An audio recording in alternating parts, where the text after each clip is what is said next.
हम लोग अपना संपत्ति दूसरे का नाम का मालिक बना दें?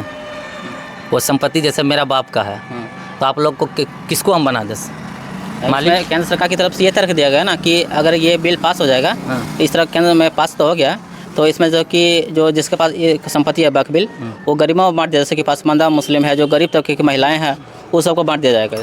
ऐसे भी बहुत सारा पड़ा हुआ है गरीब को, दे दीजिए, हम लोग का छोड़ दीजिए। हम लोग तो विरोध है वक्फ बिल का, अभी भी बोलते हैं। इसमें आपको क्या खराब लगता है? वक्फ बिल में आपको क्या खराब लगता बहुत सारा खराब है।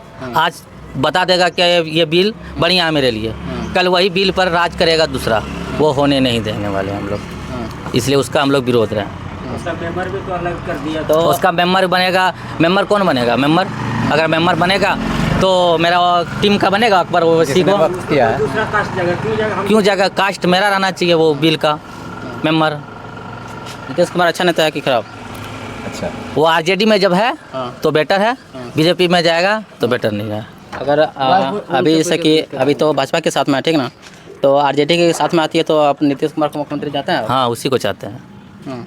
आरजेडी के साथ अगर नीतीश कुमार आएंगे तो हम लोग मुख्यमंत्री नीतीश कुमार को ही चाहते हैं, और अगर बीजेपी के साथ रहेंगे तो हम लोग तेजस्वी को चाहते हैं। तो इस बार जैसे कि नीतीश कुमार जो है उन्होंने वक्फ बिल तो सपोर्ट किया है। हाँ, सपोर्ट किया है, वो दबाव में आके किया है, बीजेपी के दबाव में आके। जिस दिन आरजेडी में आएगा वो भी बदल जाएगा। अच्छा, इस बार जो बिहार का जो विधानसभा चुनाव होगा तो क्या मुद्दे आपके हिस्से से कौन सा ऐसा मुद्दा होना चाहिए कि इसी मुद्दे पे हम सरकार को चुनेंगे?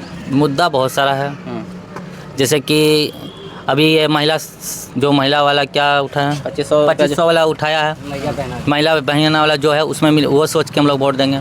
गरीब को पेंशन के लिए वोट देंगे, और ये बिजली भी 100% कम होने के लिए हम लोग देंगे। हम लोग को तो आधा से ज़्यादा फीस तो बिजली चल जाता है, मीटर चार्ज 2000 पर मंथ। जो 10,000 रुपया मंथली कमाता है वो 2000 पर मंथ देगा बिजली चार्ज। 6000 का खाएगा बच्चा, क्या पड़ेगा? आलू खाते हैं 20 का, लालू का ज़माने में 2 में खाते थे, इसलिए लालू को ही चाहते हैं।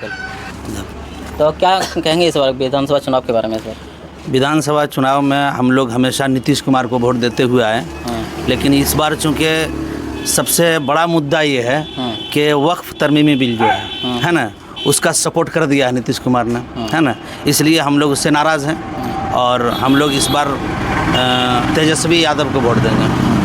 और वक्फ तरमीमी बिल क्या है? वक्फ कोई अपनी ज़ाती मिल्कियत को जो है पब्लिक के लिए जो दान दे देता है उसी को वक्फ कहते हैं। तो हमारे बाप दादा ने जो है अपना ज़मीन है ना वक्फ किया था गरीबों के लिए, कि आने वाले पीढ़ी जो है उस दान की वजह से उसके बच्चे, गरीब बच्चे पढ़ सकेंगे, उसकी आमदनी से गरीब का भला होगा, है ना।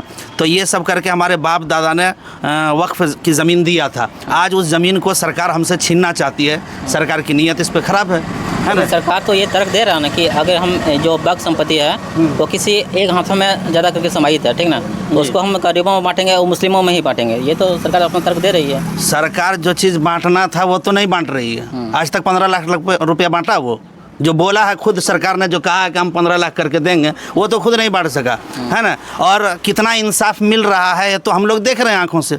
तो जो मुसलमानों की प्रॉपर्टी है वो लेके वो कितना बांटेंगे वो तो अच्छी तरह से मालूम है। जब नीयत ही ख़राब है उनका तो जाहिर सी बात है कि वो चाह रहे हैं कि ये प्रॉपर्टी हड़प लेना है और किसी जागीरदार को दे देना है ना। इसलिए हम उसका सख्त मुखालिफत करते हैं, है ना।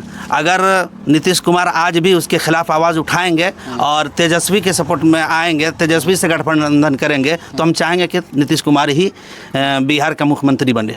नीतीश कुमार एक सेकुलर छवि के नेता थे, उस पर जो है वो सभी धर्मों को साथ में लेकर चलते थे। हम भी वो कहते हैं, उम्मीद था कि ये कभी करेगा, ये ऐसी उम्मीद नहीं थी, इसलिए नाराज़ है मुसलमान, पूरा तबका नाराज़ है उनसे, सिर्फ इस वजह से कि हमारा मस्जिद है, कब्रिस्तान है, ईदगाह है, हमारा खानका है, ये सारी चीज़ें छीनने की कोशिश की जा रही है और मुसलमान इस चीज़ को कभी बर्दाश्त नहीं करेगा।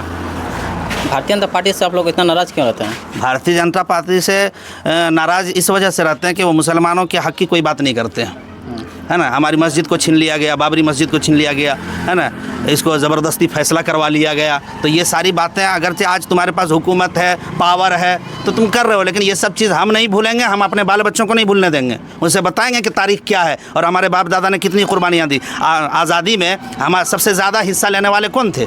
मुसलमान थे। लेकिन आज मुसलमानों के साथ क्या किया जा रहा है? ये तो भारतीय जनता पार्टी खुद जो है मुसलमानों के साथ भेदभाव कर रही है। तो हम उसे वोट क्यों देंगे? अगर वो भेदभाव नहीं करे, जिस तरह दूसरे कौम के लिए वो काम कर रहे हैं, इस तरह मुसलमानों के लिए काम करे, तो हम उसे भी वोट देंगे, उसे भी हम अपना नेता बनाएंगे।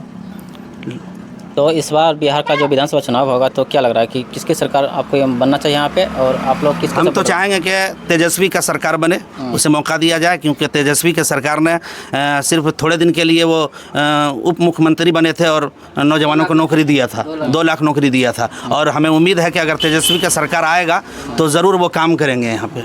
और आज देखिए बिहार से हज़ारों लाखों की तादाद में लोगों को प्लान करना पड़ता है नौकरी के लिए, बाहर जाना पड़ता है। क्यों? बिहार में नौकरी नहीं है। अगर बिहार में नौकरी रहता, लोग अपने बीवी बच्चों को, घर बार को छोड़कर, अपने माँ बाप को छोड़कर बाहर क्यों जाते?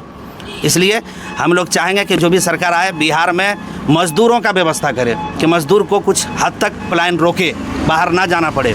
दूसरा मुद्दा ये रहेगा कि सरकारी संस्था जो है, जैसे हॉस्पिटल वगैरह है, हमारे यहाँ कटोरिया में एक हॉस्पिटल है, उसमें ना सही से इलाज मिल पाता है गरीबों को, ना कोई चीज़ का जांच है।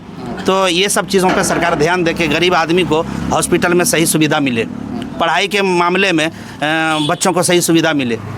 इस मुद्दे पे हम वोट देना चाहते हैं। अच्छा, मीडिया के द्वारा एक सवाल हम जानना चाहते हैं, ये जो निजीकरण किया गया है, बिजली, रेल, जहाज, मैंने सारा चीज़ तो गिरवी रखा गया है। आपको सरकार बनाने के लिए सिर्फ 5 साल वोट जनता देती है, 5 साल के लिए, लेकिन आप इसको कितना दिन तक के लिए गिरवी रखे हैं, इसका जानकारी जनता को देना चाहिए या नहीं? देना चाहिए। लेकिन ऐसा कभी हुआ? मोदी जी जब आए हैं भारत में, 11 साल हो गया उनको, और ये जो निजीकरण किए जा रहे हैं सब चीज़ का, तो अमीर आदमी को तो अमीर बनाया जा रहा है, गरीब तो गरीब हैं। ये कितने दिन के लिए गिरवी रखे हैं या बेच दिए हैं? इस चीज़ का जानकारी मिलना चाहिए देशवासियों को। ये कभी आउट हुआ नहीं। दूसरी बात, सबसे ज़्यादा घोटाला रेल संचालन में हुआ है। आप 2-3 गाड़ी चला दिए, जो भी चलाए हैं, उसमें से पुरानी गाड़ी जितनी भी है उनको आप क्या किए?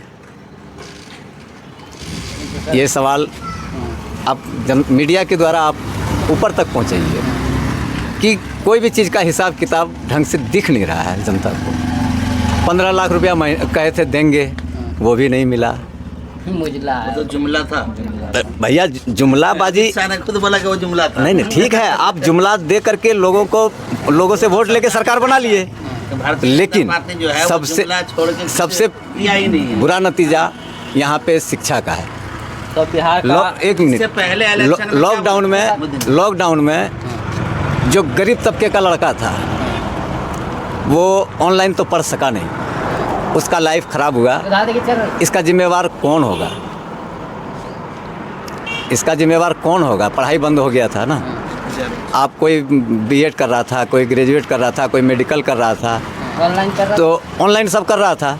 तो इसमें तो अमीर आदमी का बच्चा पढ़ लिया ऑनलाइन, गरीब का बच्चा तो सब बेकार हो गया। गरीब का बच्चा 40% मजदूर बन गया। अब इसके बारे में इस बार जो बिहार का जो विधानसभा चुनाव होगा तो क्या चाहते हैं कि इस बार कौन सा मुद्दे होना चाहिए, और इस मुद्दे पर किस मुद्दे पर आप सरकार को चुनना चाहते हैं? इस बार इस समय मुद्दा होना चाहिए शिक्षा, स्वास्थ्य और ग्रामीण विकास के लिए।